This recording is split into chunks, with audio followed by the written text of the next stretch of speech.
Amanya n'eddoboozi Ssaalongo Ssemata Munnagomba mulekwa munnakyalo. Nsanyusa okubasinkana ate omulundi omulala. Abamanyi mummanyi, abatamanyi mujja kwongera okummanya. Ndi musajja mwangu nnyo singa naawe obeera ng'oli mwangu. Ate era mbeera muzibu nnyo singa naawe ojja ng'oli muzibu gyendi. Ndi mutuuze w'e Kakomo, Muluka Kakomo, Egombola Mpenja, ate essaza lya Ssaabasajja Kabaka erya Gomba. Ndi muwagizi wa Buganda, ndi muwagizi wa Ssaabasajja Kabaka, ate era ndi muwagizi w'abavubuka naddala abo abaagala okubawagira. Oyinza okubeera ng'oli mukale nga toyagala kuwagira nga gonyumirwa bunyumirwa ntalo full time. So n'olw'ensonga eyo tuli wano olunaku olwaleero okuba nga tuggulawo ekibinja kyaffe ekyokubiri ekya ggala yaffe gye twatuumye Ssaalongo Ssemata football gala, Christmas football gala. Enteekateeka yaffe eyaleero erubiriddwamu okuzannya finalo ng'ennaku z'omwezi 25 Desemba. Semi-final gagizanya nga 23 Desemba, guno gwe nnyini gwe twogeramu omwaka. Leero muzanya twagala ttiimu bbiri, muli supposed okubeera ttiimu 5 ku kisaawe kino, naye zinaabeerawo zonna zijjogera nazo. Olw'okuba tetulina nnyo ekigendererwa ky'amaanyi, ekigendererwa ekiri mu mupiira guno gwa kumanyagana, Ssaalongo Ssemata okumanyagana nammwe, okwongera okubeetegereza, ate nammwe okufuuka mikwano gyange nga nange ndi mikwano gyammwe. N'olw'ensonga eyo, nja kusaba ttiimu ezigenda osamba erwaleero Tababinzi. Actually, Tababinzi mubadde muli supposed kuzannya naffe. Kuba mmwe mwekutwalako baba kutwako ne mufuna eggombolola yammwe n'eŋŋoma neno. Naye olw'okuba nti nze njagala tutambulire wamu era omulamwa gw'eggombola gwe tumanyi ogw'edda, twasazeewo namwe mukole ki? Musambe. Ekyo mwandibadde mukyebaliza abatesitesi. Olw'ensonga eyo nsaba ekyabadde ekisaaka kireme kubeera ne ku kisaawe kino kubanga mu butuufu bwakyo omupiira guno twagala just gwe kubaawo nakusamba mupiira kwolesa kitone kyo kiyamba gwe ng'omuntu mu ngeri emu oba endala. Tekiyamba Ssemata, tekiyamba mutesitesi kubanga wano w'oyoleseza ekitone kyo n'omuntu omala n'akulaba enkya n'asobola okulifaalinga awantu awalala. So kitegeeza ki tofiira ku munno, tokyankalanya mipiira. Okutegeka ekintu bannaye si kintu kyangu. Omuntu okwevaamu n'agaa nti ente yiyo ngibawadde ng'oli muntu w'omunnabunigina si kyangu. Mubirabyeko n'abakulembeze ba MP nga bibalema, si bwe kiri? MP omulamba afuna omusala gwa $4,000,000 omwaka, omwezi, naye nga kikoze eki? Naye nze bwe mba nga nvuddeyo omwana munnammwe mufuuka munnammwe munnakyalo, naye nga nti ente yiyo mugizannye, embuzi yiyo mugizannye namba 2 agitwale, emitwalo 10 gigyo namba 3 agitwale. Bannange ekintu ekyo mukiwe respect. Abavubuka beekanziira omuluka gwekanza luyale nenyeenya omutwe nga kale bulira tebamusabye sente za registration. Emipiira tournament ezimba bagamba mulete emitwalo 2 okuyingira oba 10, tebagikusabye. Babagambye muleteyo 15 tusonde amazzi, sikakusabye amazzi ogenda gasanga ku kisaawe. Ku final ogenda sanga emmere, ogenda sanga buli kimu. Naye ate gwe nodda olw'okuba gwe olina ekiwago omanyi okwogera oleekaana, omanyi okuba eŋŋuumi n'oyimira mu ssaalongo ganze ntudde kati pena tebajja gikola ki? Abasajja abasatu abe mulaba liifali tubawadde obuyinza obwenkomeredde kuba baabisomerera. Y'ensonga lwaki baasasuddwa tewali abanja ate tebakolera bwerere baasasuddwa. Siyina gwe mmanyi bonna mbalabye wano mwogera amazima ku mwenna gwe mmanyiiko. Sibamanyi tebammanyi bansanze wano kitegeera. Naye baasasuddwa bazze kukola mulimu gwe baagusomera balina ne zirayisinsi ezibakkiriza okuwa emiki. Ensobi zikolebwa abantu, naawe ali mu kisaawe okola enki ensobi. Osobola okutema munno n'omumenya okugulu naye nga togenderedde. Kati n'omusajja ono mu butuufu bwakyo muntu nga ye asobola okukola ensobi, naye musonyiwe tugende tukole obuntu kubanga kyonna kyofiiririra. Si ssente zo ze wataddemu nti ze zikuluma, wabula oli mu kunyumirwa. Bwe kigaana kikole ki? Kite tulinde ekiddako ekirala.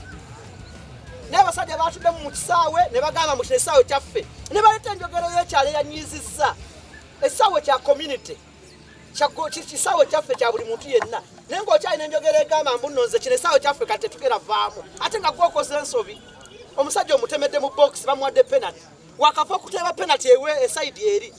onkubye penalty okoze ensobi ye musaide bagabye penalty ate n'ogamba nti nedda nze wange tebakwa penalty kubanga mbonderi mu kisaawe ekyo really omupira gwogenda gusambira kisaaka obulamu bwonna luyale oba oyagala ekisolo kyo kiveeyo abooluganda nizo okuba njogeddemu nga nkanda kudobo naye njagala mufune message tusambe omupiira gwa mukwano mugeze mu kisaawe muli aba buli omu ayagala buwanguzi si bwe kiri naye mwenna abali awo mukimanyi nti kuliko omuwanguzi n'atagenda kukola ki kati lwaki okaayana bagambye bali abantu ngaffe nabo bakola ensobi bwakola ensobi mugirabe mukite mulinde nga mufudde mu kisaawe bali fali guno omupiira gwe tutadde wano teguliko kigendwa kyonna sisaba kalulu ekyokubiri saagala kufunamu kyenjagala okufunamu buntu omupiira mugufuwe mu buntu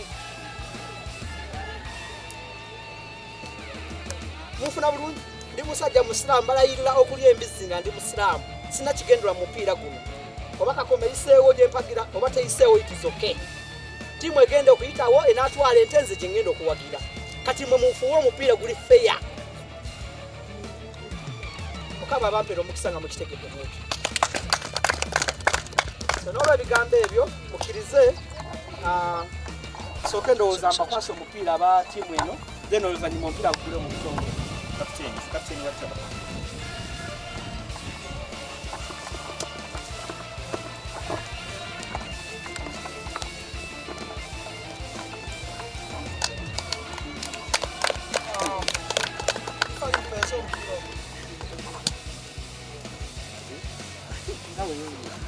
tugenda kugulawo omupiira guno ogwaleero mu butongole saba mukama abakwateko mubeere n'empisa naddala ttiimu yange ey'ekiriri ennaku zino mulimu kunsanyusa nnyo ebintu byemukola mbyagala nnyo era ngenda kuyimira nammwe mu mbeera yonna singa tambulira wano etambulidde omupiira mugumanyi kuva dda abaana mubayina naye empisa ze ziba tekyasinza okutubulamu nga ffe tusinga okukaayana ffe tusinga okukuba eŋŋuumi naye mu kaseera kano ebintu bye ngenda ndaba ate kati byenyongedde okunsanyusa njaga tufuuke ekyokulabirako kuba ffe ttiimu y'ekiriri ye ttiimu etandikirwako okubuna gombola yaffe yawa ey'empenja kitegeera njaga tuveera ekifaananyi ekyenjawulo kuba ffe ttiimu kiriri ye trading center ey'eggombolola kitegeeza mulina kuba bakabi mu buli kimu mulina kuba nga mwegombebwa bwogombebwa okitegeera so n'olwensonga eyo mukkirize omupiira guno gugule mu butongole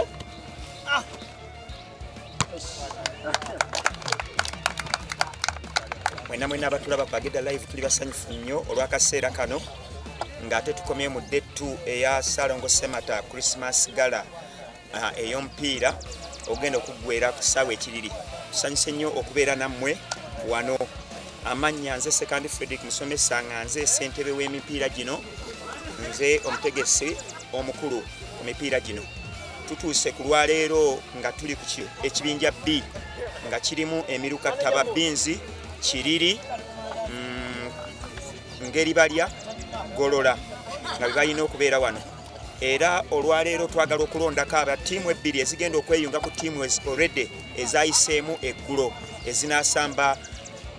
ezinasamba semi-final ate tujjeko abagenda ku finals. Omutindo si mubi nnyo ogw'abasambi baffe kutwaliza wamu, ekintu kirimu ebbugumu. Abalefalizi baffe we bali balungi nnyo, ate ne twebaza n'omutesiteesi ow'okuntikko omukulu Ssaalongo Ssemata kubanga embeera gyatutaddewo nnungi nnyo okusobozesa omuzannyo ogenda mu maaso. Ettiimu zonna asobodde oziwa amazzi ge zinywa, aziwadde emipiira egy'okusambibwa, ate na buli kimu yaketalinze ne services z'abalefali zonna tumwebaza olw'ensonga eyo. We twogerera nga kati omupiira ogugendamu gwe gwa mupiira gwa omuluka gw'ekiriri nga guttunkana omuluka gwa Ttaba Binzi, ate we bavaawo tusuubira omuluka gwa Ngoma Nnene okukwata omuluka gw'eggolola, ate bwe tunaalaba bwe tutyo kubanga n'Engeri Balya nayo weeri.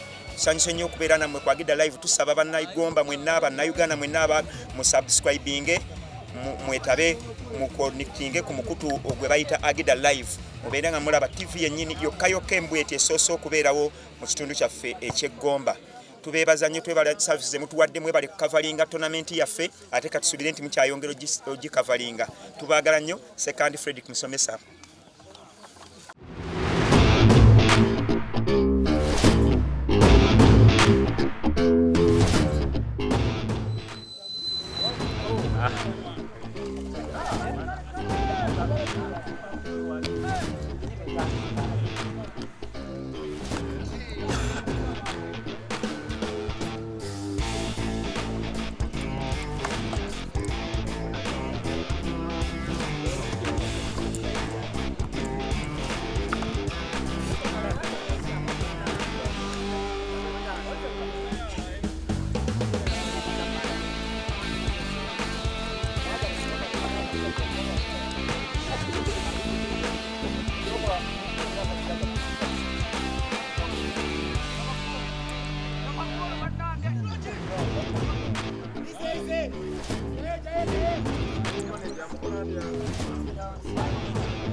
Here comes the ball, backward corner. The corner lijana kwa kusaidia banaffe. The big 89.9 amount. Manyinga manji omuwagizi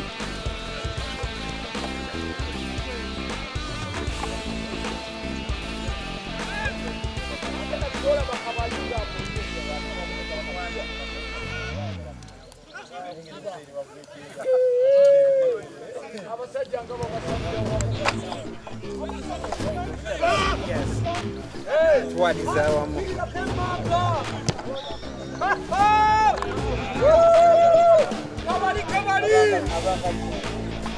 Kabali!